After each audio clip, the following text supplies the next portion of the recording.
จักคนลูกหก6 คนลูกสาวจักคนข้าวซ้ำลูกไส้ซ้โอ้ห้านเคิงเนาะลูกสาวนี่เอาพวกมันละำลูกเศร้าเนี่ยเอาผู้เดียวอ๋ออย่าง2 คนลูกไส้แท้เอาหมดแล้วสมัยผู้นึงสมัยนี้2 คน ผู้นี้เอาเราบอกผู้นี้นะเบอร์5นี่เป็นลูกสาวอยู่เนาะซื้ออีน่าอีแก้วเนาะมีคอนเบาแล้วไอ้จู้ผู้บักกำงามมาเป็นผู้เบาเอาละบอกไอเด้อไอซิมาเด้อมาดองสบายเลยสบายดีเห็ดอีน่ามาแคมโอ้แคมเพิ่นนี่กูได้บักกะลาเลยเด้นี่ข้าซื้อโลอะไรบ้านเฮาบ่ได้ขายเสื้อเด้อโอ้บ่ได้ขายจักเทื่อหรือแม่โอ้มันบ่ได้ไล่บ่ได้ไปชอบซอกเอาบ่เอาอยู่น้ำเราเนาะอันนี้น้ำให้เราทุกคนคนจักตอกอันนี้คนเฮ็ดซาดนะทุกคนเนาะ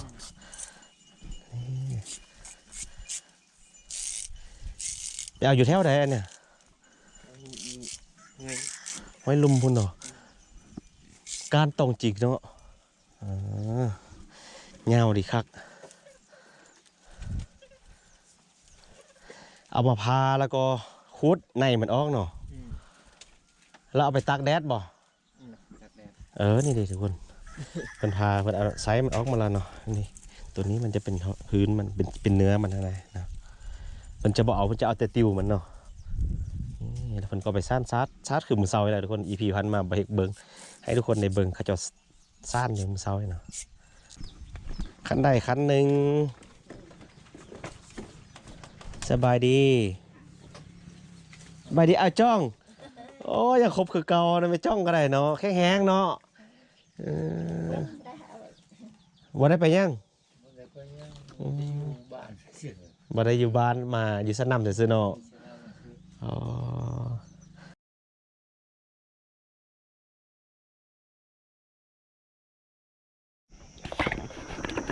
ให้ทุกคนตอนนี้เราก็กำลังเดินทางกลับนะเพื่อนก็เอาเขาให้เป่าหนึ่งนะทุกคนนี่เขาเปลือกเนาะมาแต่ละเทื่อมันก็ห่อให้แหละทุกคนเนาะตอนนี้เรากำลังจะเดินทางขึ้นเนาะเราก็จะเดินทางกลับดอยพวกนี้ทุกคนเขามาได้ระยะหนึ่งแล้วทุกคนเขาค้ำไว้มาแล้วเนาะเมื่อกี้ประเทศบริหารมาทางมันยางแล้วตอนนี้ฝนกำลังย่อยลงมาแล้วทุกคนโอ้ยประเทศมาอันบ้านมาไว้สนามมาห้อยตัวนี้ยามได้ฝนตกห้ามทางตลอดเนาะบ่ได้เด้ฝนตกห้ามเลยทุกคนเขาต้องได้ฟ้าเมื่อเนาะสั่นเราทางมือเลยแหละขึ้นบ่ได้เนี่ยแฮมซ้ำเพิ่นเอาเข้าให้เป่าหนึ่งซ้ำนี่เนาะว่าบ่เอาก็บ่เอานั่นได้ทุกคนเนาะก็เอาให้อยู่นั่นแหละเนาะเอาไปเอาซะแน่เนาะมายามเพิ่นจะได้เพิ่นก็เหาะให้ทุกเชื่อเลยเนาะเป็นฮีทเขาเจ้าแดทุกคนคันว่าเพิ่นเอาให้เราเขาบ่เอานี่เขาว่าเฮาสั่งเพิ่นสิได้เนาะโอ้ยตกแล้วฝนมาแล้ววิทย์ผู้นี้ไปแล้วโอเคแล้วเนี่ยทุกคนแค่นี้มันมืนไล่เนาะการหาฝนตกมานี่ขนาดเราฝนมาตกก็ยังมืนแล้วนี่ยับเข้ามาสุดเลยนะนักทายนะ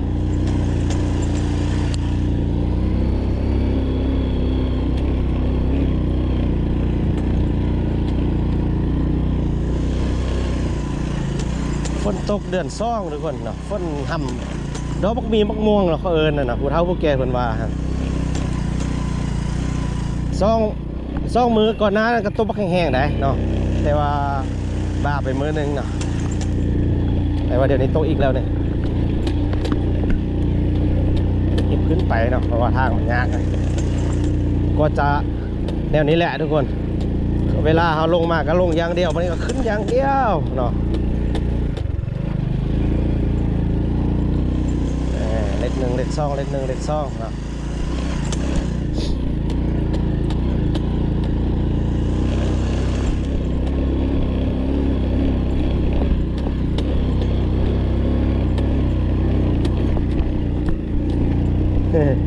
ไอ้บ้านบ่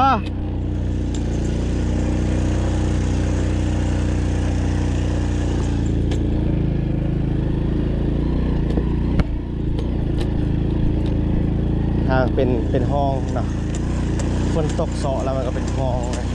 ทางเขาจะกลเราซื้อๆเลยนะวิธีนี้แล้วก็ลงใจเราบอกให้ไงเที่ยวกันก็ที่โปรเทคมาได้จูงขึ้นนะทุกคนลำพังคนยืนละล่าก็ยังบ่ได้ละเมินเนี่ยแทบซ้ำอายุรถขึ้นเองโอ้ก็ตายมาแล้วเนี่ย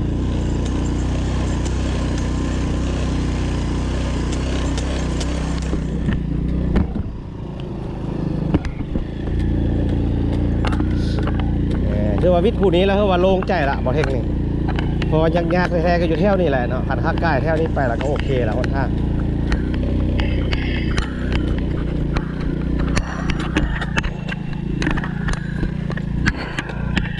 เรียบร้อย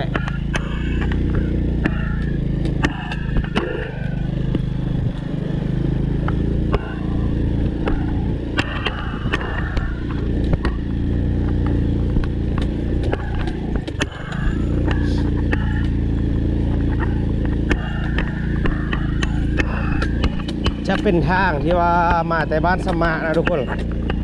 ถ้าไปซื้อมันก็จะไปทางบ้านมีใสเนาะบ้านมีใสเมืองไสสะท้านแขวงสัญญาเช่นเดียวกันเนาะแล้วก็เป็นบ้านสุดท้ายเนาะของเมืองไสสะท้านแล้วก็ออกจากมีใสไปแล้วก็จะออกไปเส้นทางไปทางดอยก้าวไปทางเมืองเทศบาลเมืองนั่นแหละเนาะก็จะออกไปคอนเปียดเนาะแล้วก็ไปสัญญาบุรีเนาะคอนเปียดนี่เป็นบ้านสุดท้ายของเมืองสัญญาบุรีเนาะแล้วก็บ้านมีไส้ก็เป็นบ้านสุดท้ายของเมืองไสสะท้านนะทุกคนตอนน้าไปนี้จะมีทางแบงไปเนาะเดี๋ยวประเทศจะจีบอกทุกคนเนาะว่าทางไปทางมีไส้ไปทางได้แล้วก็ทางไปบ้านสมะแล้วก็ไปดอยก้าวไปทางได้จีนาทุกคนเนาะ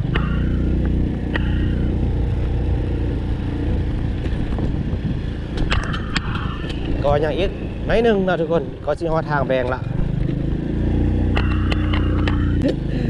อยู่เทศบาลเมืองบอนมี5ป่าก็บอนนี่นี่แหละทุกคนบ้านมีไซบ้านสมานะซ่องบานนี่เนาะนอกนั้นก็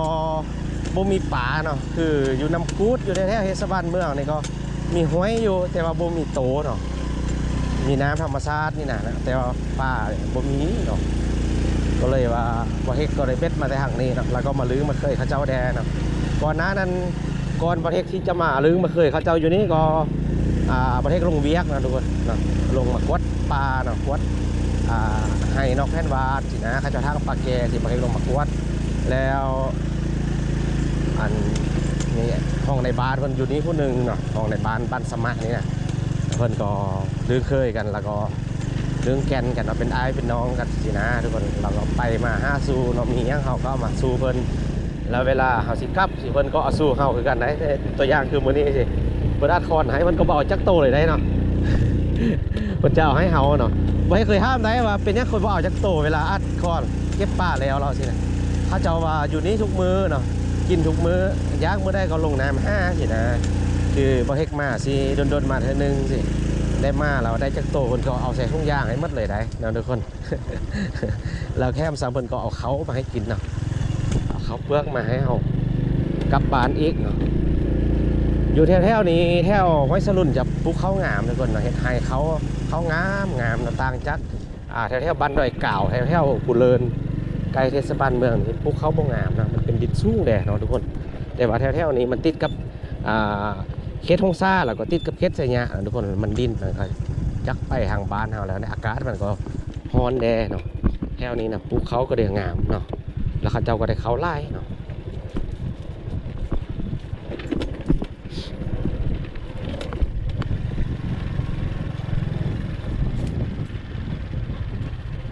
อีกน้อยหนึ่งเขาก็สิซอดทุกทางแล้วนะ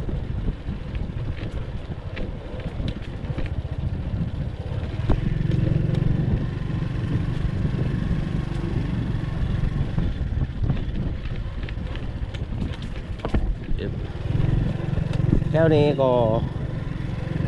ประชาชนก็เฮ็ดให้เนาะเฮ็ดให้มันเด้เฮ็ดให้เขาเด้ทุกคนแต่ก็ใครอยู่แถวเทศบาลเมืองไล่เนาะเพราะว่าแถวเทศบาลเมืองนี้ข้าเจ้าทางไล่โผดเนาะเลี้ยวไปทางได้ก็บ่เห็นปลาเนาะแต่ว่าทางนี้ก็ยังเห็นปลาอยู่ได้ทุกคนเนี่ย สังเกตเห็นปลาล่าอยู่แถวนี้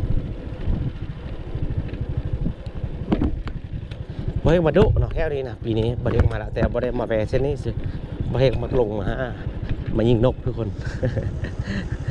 บ่เห็นเลาะยิงนกเนาะเรากินมักไม้สิบ่เห็นเลาะยิง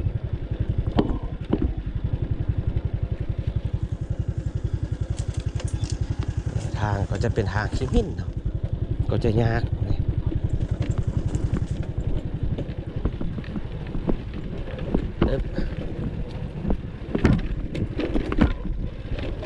โอ้โอ้โอ้ผมมีทางสิไปเลยมีแต่คุ้มจำเป็นในต้นคุ้ม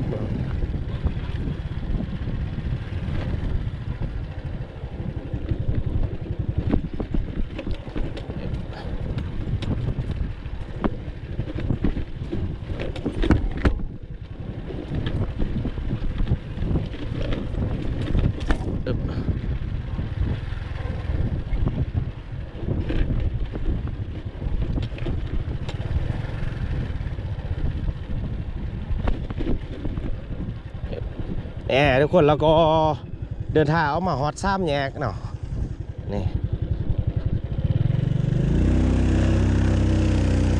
เราก็เอามาซ้ำแยกนี่เนาะโอเคนี่ตัวนี้มันออกมาจากเทศบาลเมืองนะทุกคนแล้วก็มาผ่านบ้านสมะเนาะแล้วก็มาเส้นทางเส้นนี้แล้วก็ไปนะนี่จะไปทางบ้านมีไสเนาะบ้านมีไสเนี่ยก็จะออกไปขอนเปี๊ยดออกไปไสยะบุรีคือดังเกินไว้เมื่อกี้นี้เนาะส่วนเส้นทางส่วนชายแดนไปทางนั้นก็จะเป็นเมืองฮงซ่าเนาะเมืองฮงซ่าแล้วก็ทางไปทางนู้นก็จะเป็นเมืองไสยะบุรีเนาะแล้วทางที่ว่าบ่เฮ็ดไปเมื่อกี้นี่ก็จะเป็นตัวนี้เนาะจะแยกออกไปนี่อันนี้ก็จะเป็นทางไปห้วยสลุนเนาะไปบ้านเก่าหรือว่าหมู่บ้านกลางป่าที่ว่าบ่เฮ็ดพาไปมาเมื่อกี้นี่แหละทุกคนนะฉันตอนนี้บ่เฮ็ดจะพาทุกคนกลับเนาะครับไปเจอสนามตัวได้ไปตัดน่าสนใจบ่เฮ็ดจะแวะถ่ายคลิปให้ทุกคนได้เบิ่งเนาะเกี่ยวกับการดำรงชีวิตของข้าเจ้าอยู่แถวๆสนามแถวนี้นะทุกคนเนาะนี่ทุกคนขี่รถมาอีกระยะนึงนะครับเจอสนามเขาจะอยู่นี่เฮาสิย่างขึ้นไปเบิ่งอีตึมเนาะสนามแถวนี้ก็อยู่แถวบ้านสมานี่แหละทุกคนอีตึมเนาะแต่ว่าเขาจะอยู่แคมทางเนาะตัวนี้เนาะตอนบ่เฮ็ดลงไปเมื่อกี้นี่เขาอยู่ห้วยเนาะมาเลาะเบิ่งไปดีเฮ็ดอีน่า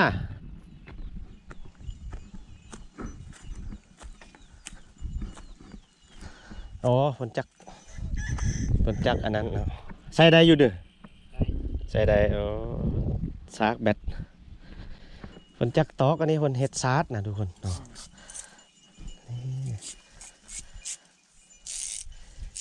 ไปเอาอยู่แถวใดอันเนี่ยไว้ลุมพุ่นเนาะการตรงจิกเนาะเงาดีคักเอามาพาแล้วก็คุดในมันออกเนาะแล้วเอาไปตากแดดบ่นี่ดิทุกคนเพิ่นพาเพิ่นเอาไซส์มันออกมาแล้วเนาะนี่ตัวนี้มันจะเป็นพื้นมันเป็นเนื้อมันอะไรนะเพิ่นจะบ่เอาเพิ่นจะเอาแต่ติวมันเนาะนี่แล้วเพิ่นก็ไปซ่านซาดคือมื้อเช้านี่แหละทุกคน EP พันมาไปเบิ่งให้ทุกคนได้เบิ่งเขาจะซ่านอยู่มื้อเช้านี่เนาะ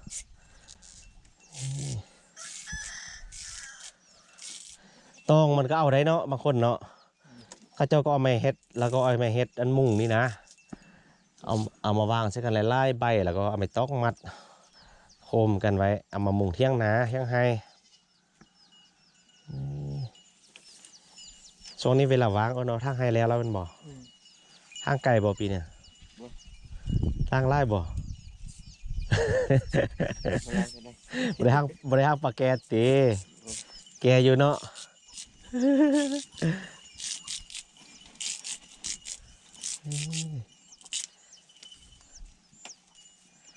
พาแล้วก็เนาะค่อยคูดติวมันออกลองคูดเบิ่งดูแซมโพเบิ่งดู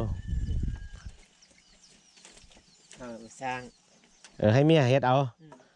ผู้หญิงเนาะงานปานนี้อันนั้นเนาะฟากลางเลยซ่านเราพื้นหนึ่งมันเป็นพื้นน้อยพื้นใหญ่เนาะราคาเท่าไหร่ต่อพื้น ายก็มี เส้นหนึ่งก็มีเส้นปลายก็มีเนาะ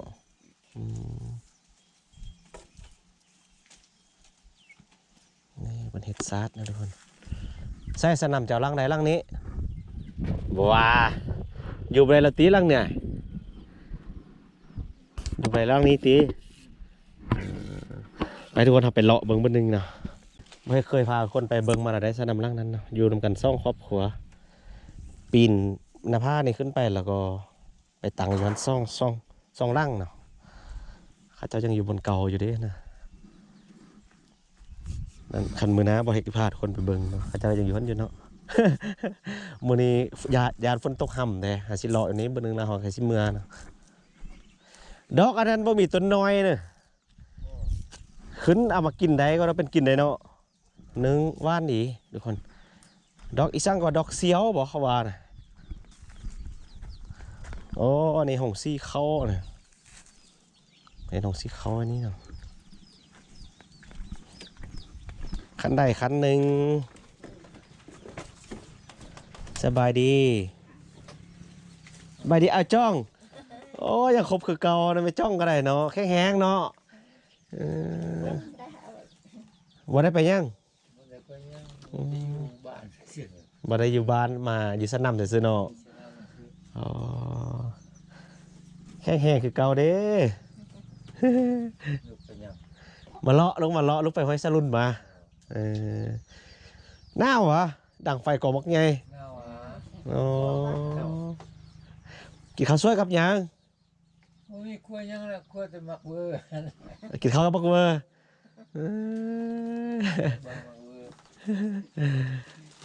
เพิ่นอยู่ซ่องอะจ้องเนาะล้านแดบ่เมื่อบ้านบ่ฮะก็มาแต่บ้านแม่นบ่มื้ออื่นบ่เข้าเรียนออกแล้วป้าผู้ใดน้อยเอาเรียนแล้วไปบ่ไปเขาอยู่ดอยบ่บ่จักปีแล้วคือเอาเรียนแล้ว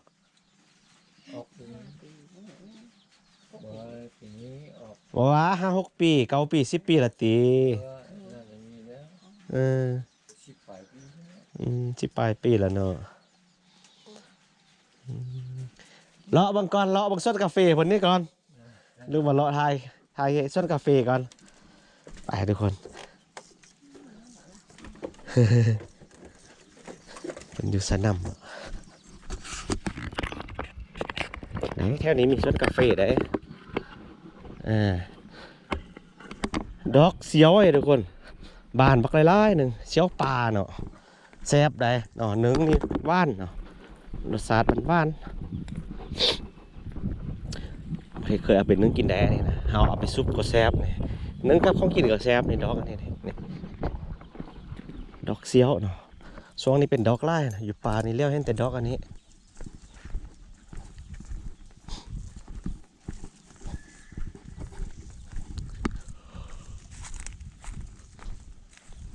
มานี้ก็จะมีสนามอยู่ในอีกร่างหนึ่งทุกคนไปเบิ่งเพิ่นเห็นยังบุแล้วก็มีสวนกาแฟทุกคนเนาะสวนกาแฟโอ้อาจจะเก็บได้แล้วเนาะแต่ก็อันนี้เป็นงวดสุดท้ายบ่นี่บ่ให้มันเก็บเลยยังสุกอยู่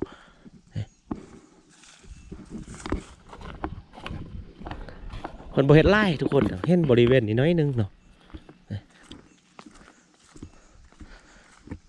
แต่ก็เป็นมาร์กดีเนาะเห็นมาร์กแดงจะครึ่งอยู่บน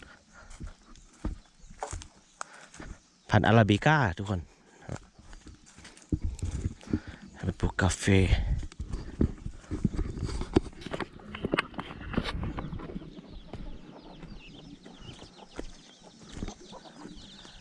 โอ้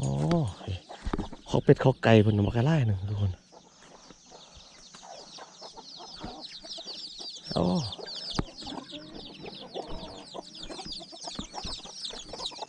สบายเลยสบายดีเห็ดอีน่ามาแคมโอ้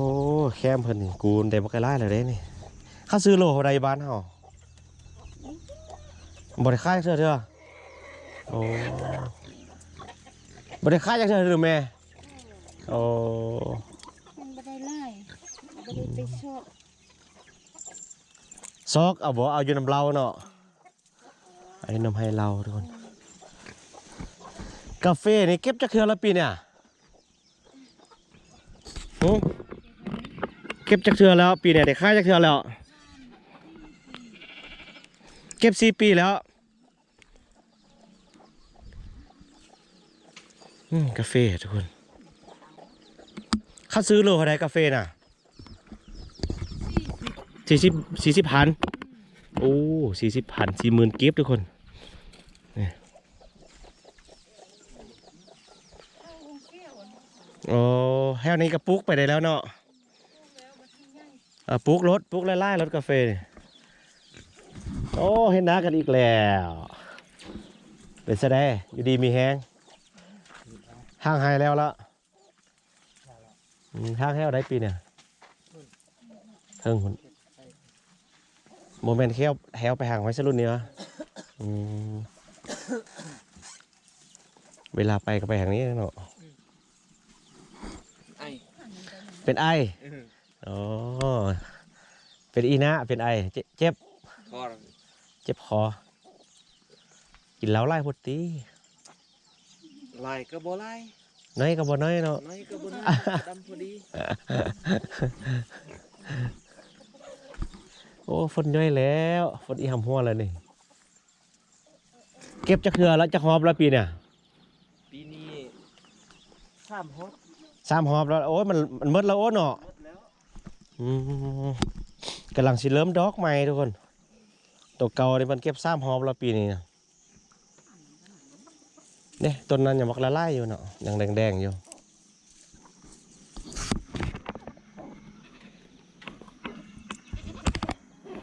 สนามสตีมันบานเต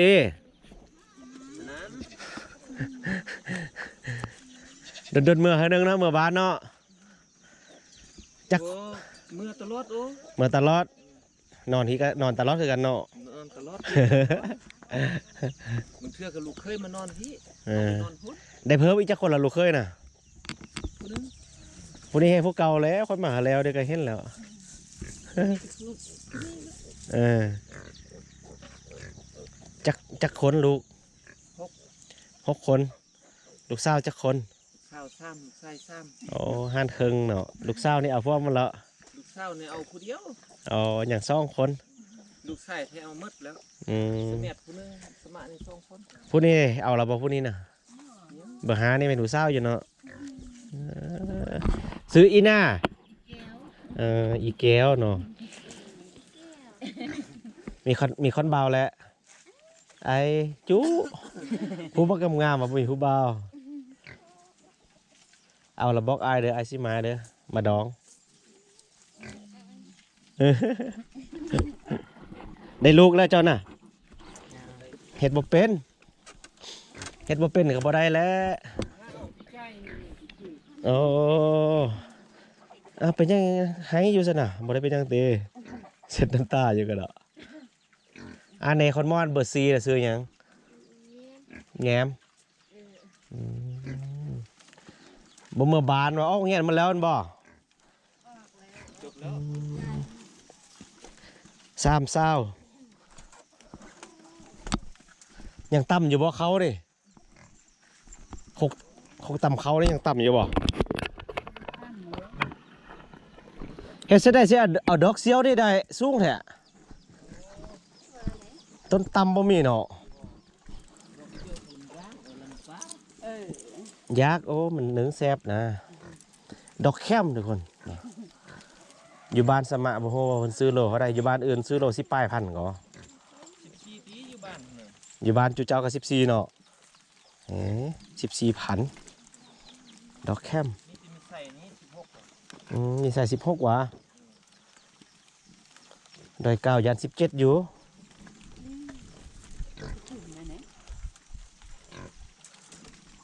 ยังต่ำอยู่บ่เขานี่6 ต่ำเขาทุกคน